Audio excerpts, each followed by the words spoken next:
Well, Emmy fans, Emmy Awards ballots were released yesterday, so the voters have them in their hot hands and are marking those ballots off. And Wanda Sykes is all over the place on those ballots. She played Louise Jefferson this just a couple of weeks ago. She's got her Netflix variety special, Not Normal. She's got her recurring guest spot on Blackish. And we are so thrilled to have you today with us, Wanda. Well, thank you. Thanks for having me. I want to start with the All in the Family Jeffersons live event. That was just here in May, so just 2 or 3 weeks ago. What was it like getting that phone call wanting to play Louise Jefferson? Well, instead of a phone call, it was an email. And I got an email from Jimmy Kimmel, and he said, "Hey, this is hush hush, but we're going to do a live version of All in the Family and the Jeffersons. We're going to do the original scripts, and would love for you to play Wheezy if you're interested." And I'm like, me if I'm interested, and actually my initial response was I just closed the email, because to me it was like, am I really, did this really happen? Am I dreaming this, right? So I waited a few minutes, and then I opened up my laptop and I checked my email again. I was like, okay, it's still there. So I guess this is real. It is happening. And I the dates, I knew automatically that it was going to be a problem, because May 21st was the release of my Netflix special, and I had all this press lined up to go out and promote that. And and the Jeffersons was the 22nd. So I just asked Jimmy. I just emailed back. I said, "Look, I have a lot of stuff going on that week for my Netflix special, but I definitely want to do this. So please give me a few days to work out the dates with my publicist before you call Queen Latifah." And and he said, "Okay," he agreed to that. So So we just just started moving things around, because this was like my dream gig. This was my so I wanted to make sure I was able to be available to do it.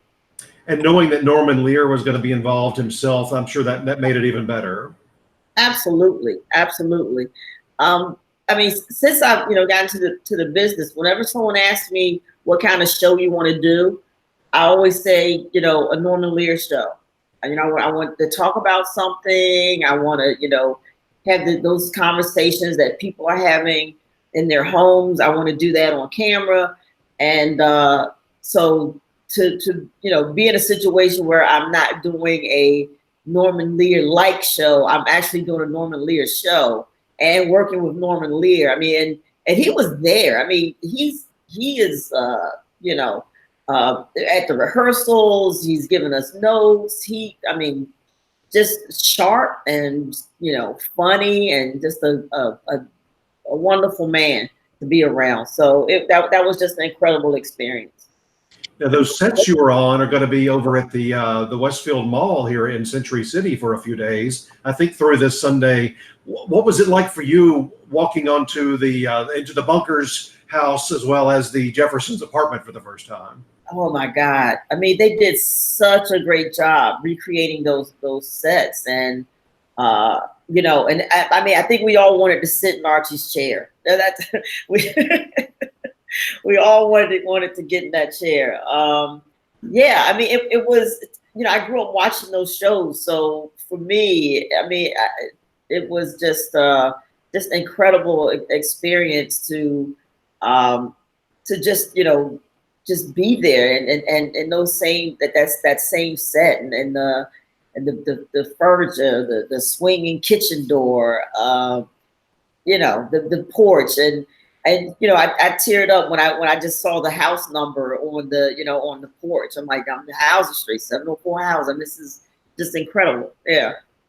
Did any particular prop make its way home with you that after that night? If you could have, is there one thing you would have loved to have brought home with you, even if it was something big, like the swinging door or something? I know. I mean, I think. I mean, I'm sure that one of the chairs. I don't know if anybody, but I doubt I think that's actually in a museum. I think Smithsonian has the originals, right?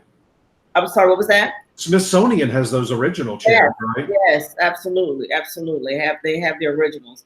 I think it was a photo maybe from the Jefferson set. May have went missing. I'm not sure. What about Jamie Foxx? Tell us about working with him. He really had the swagger down. Oh my God, Jamie! I mean, he nailed George Jefferson. He did Sherman Hemsley's original take on George Jefferson, and he was having such a good time with it, and we just loved working with him. And for me, I know it's live, but to me, I felt like I was still working with the net, because with that cast and with Jamie, I knew if anybody blew a line or whatever, Jamie was going to be there to say something funny, get us out of it. But I didn't think that he was going to be the one to blow, to blow a line though. But we just had a blast working with him, and it's so good to see him back into into the comedy world, because he's been doing all these dramas, so it's nice to see him back with us and on the comedy team. I'm interviewing Marla Gibbs tomorrow. That was the big surprise for the whole episode. What was that like, working with her and having her on the set with you? Just mind blowing, really. I mean, because I grew up with this show, and Marla Gibbs was, Florence is just, iconic. That character and what she did with it. I mean, she pretty much took over the show with that show with Florence. And then for her, also with 227, just such an amazing career, and she's still, sharp and still, they're just so excited to show up and go to work. And in between scenes, she wasn't sitting around in her dressing room. She was there on set watching us, and laughing and having a good time with us. And even during rehearsals, every time I opened that door, I mean, the whole crew, everyone, we all just had to take a minute to take it all in, of her being there with us and, hitting the marks, all the lines. I mean, the first take, she had the rehearsal, she had all her lines, she knew it. And to me, it was just the symbolism of I'm opening the door for her when she's opened the door for, me and just about every other African-American comedic actress, out there. Yeah, I remember these shows too growing up, and I don't remember a character like her on TV before that. Right. She was not just the housekeeper or the maid. She was a maid with opinions. She had opinions. She was a real part of that family. She mattered. She gave Florence. She was, just not just this one-dimensional character or the funny maid. There was so much more to her, so much more depth to that character that that she brought to the screen. If they could bring back any show and you played another character like you did for this live event, what would be the show? What would be the character you would want to play? Oh, wow! You got another favorite from your childhood or growing up? What? I would love to play Aunt Esther, Sanford and Son. Oh, there you go. And that's Norman Lear too. Maybe we could make that happen. Yeah. Why don't you play Sanford? Why don't you play Fred Sanford though? After Hamilton threw the doors open for everybody and everything, you could play Fred Sanford. You know what? You're absolutely right. I would love that. Well, let's talk about your Netflix special. Before I even knew I was interviewing you, I watched that, I think the weekend right after it debuted, and so funny. It's called Not Normal. And now both of your, or not both, but you've been up at the Emmys twice before for Variety Special. But it's been a little while. You don't do them all that often. What goes into your process of getting a new set ready? I don't know that it's a special. It takes a while for me to figure out if it's a special. It's like I start off just writing a bunch of jokes, just writing. If something just sparks from the news or something from real life, like in my life, I just write it down. Then I go out and I do 15 minutes here, 15 minutes there, and then you build it up. And then I get to a point where I say, okay, well, now what do I want to say? What am I saying with these jokes? And try to find if there's something thematic that I can carry throughout the hour.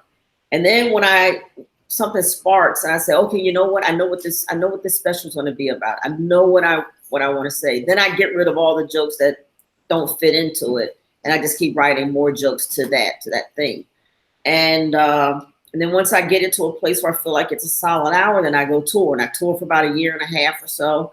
And then when it's close to do the special, then I go back into the clubs where I can run it 3 or 4 times over a weekend, and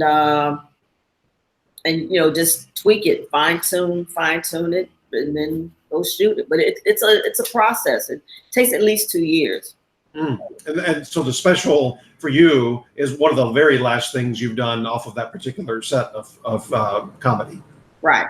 Yes. For every joke or story that makes it into that hour plus, how many did you go through to get to that point? Wow. Quite a few. I would say the percentage of like the material that I first started with when I first started this tour, the Old Well tour, I would say about 60% of it. I would say I kept probably about 60% of it. Yeah. And your family, you discuss your family and your kids and your wife. What do they ever say anything about you talking about them and on stage? Oh boy, well, it all depends. If it's good stuff, my wife loves it. Sometimes after a show, I get home and she's like, "So how did my jokes do tonight?" Or "Did I kill tonight?" But sometimes if I'm harsh, I might have to buy a gift or send some flowers or something.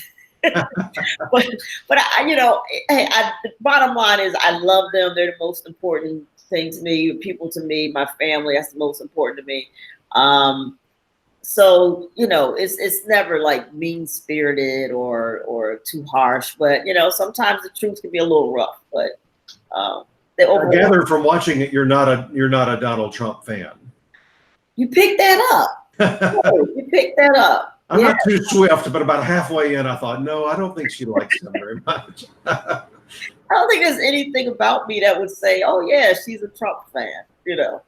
I'm a Black woman. I'm a lesbian. I mean, there's a lot that I have that are at odds with Donald Trump. Do you have somebody picked out of all these 30 or 40 people that are running? Has anybody triggered your buttons so far about somebody you're thinking about supporting? Well, I Kamala Harris, definitely. Elizabeth Warren, Pete Buttigieg. So I guess, it's the Black lady, the old lady, or the gay guy. You're listening to them and trying to figure out what they're talking about and what you like and what you don't like. Right. And to me, for me, they're the front runners as far as with policies and they have a plan and not, especially Elizabeth Warren. To me, it's like she really has more, has a real solid plan instead of just, a lot of sound bites. But the three of them they're my front runners right now. Now that the special's been airing or streaming for a couple of weeks, what's been the response? What have you heard from people? It's been overwhelmingly positive. I mean, like you said, this is my 5th special, and I don't know if it's the platform. I mean, I know I have to credit the platform for a lot of it, just because it's people just have access to it, and across the world, and also it's not appointment TV. You can watch it whenever you want to watch it. So all throughout the day, I mean, I'm getting response of people watching it or watching it over and over again. And like I said, it's been overwhelmingly positive, and also it's I've never had this much response from a special. And I know, like I said, one, the platform, but two, it's pretty damn good. Is there any one joke or story that you told on there that you're getting more response than any other? That's the what blows me away is it seems like everyone has something different to say. So that's how it's pretty solid when people love the Vicks Vapor Rub. They love Esther. They love some people, they love the Trump stuff, the toilet paper on the back of the shoe.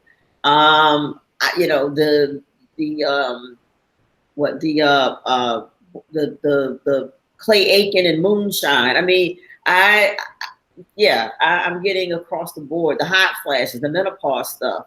So people are relating to it in a lot of different ways. I guess it's pretty much relatable, I guess. Yeah.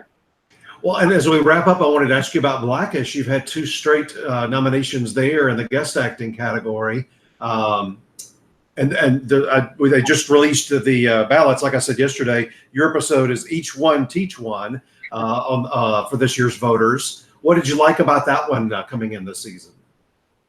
What I really love about this episode, and what they do such a good job at accomplishing, we touched on a subject that I think a lot of especially African Americans, how they feel like in the corporate world. Like, wait a minute, am I now just the black guy? Am I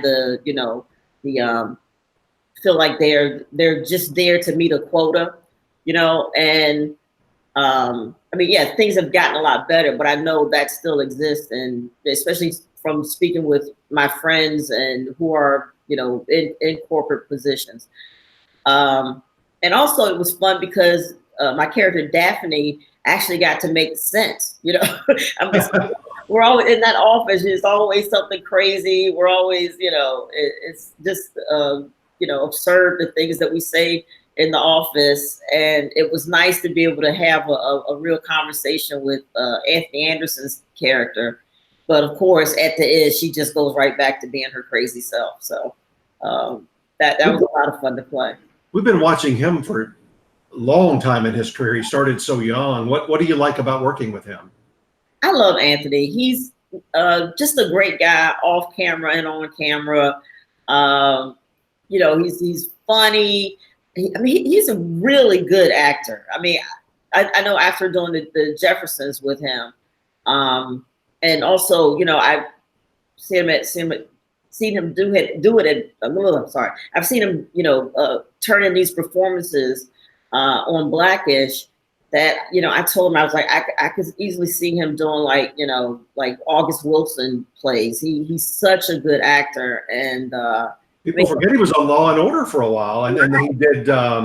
He was in The Departed, right, with for Martin Scorsese. He's a really good dramatic actor. He really is. But so when he can, fire on all cylinders like that, comedy, drama, he's just fun to be around, good to watch. And I remember the night it was like a couple nights while we were rehearsing the Jeffersons. There was a cast party, and after that party, Anthony and his wife, they took me out and was giving me a ride home, and he drove past the Laugh Factory because he knew that my billboards were up for my special for Not Normal, and I hadn't seen them yet. So he just pulled up. He's like, "Come on, let's take some pictures." And I get out, I'm looking at the billboard, and that's just who he is. He's just really supportive, just a good friend, and just love him. Well, this has been such a pleasure today. I was already thinking about you might be the Bill Hader or Donald Glover of this year at the Emmys. You might have four nominations yourself, like they did last year. Well, I mean, that would be great. That would be great. I had 9 already, and you won. Can you believe it's been 20 years since you won for writing on the Chris Rock Show? Wow. 99. Wow. Yeah. Did you go that night? Do you remember much about that particular win? Absolutely. I remember that night. And I remember when they said the Chris Rock Show, we all looked at each other like, did you hear what I just heard? That's us. And being on that stage, and I can't remember who it was, but I think it was Allison Janney. It was Allison Janney because she was like sitting in the front row, and she made direct eye contact with me while we were on stage, and she was like good for you, like, because I was the only woman up there on that stage, and so it was a really great night. Well, congratulations on such a great year, and thank you so much for joining us today. Thank you. Thanks for having me.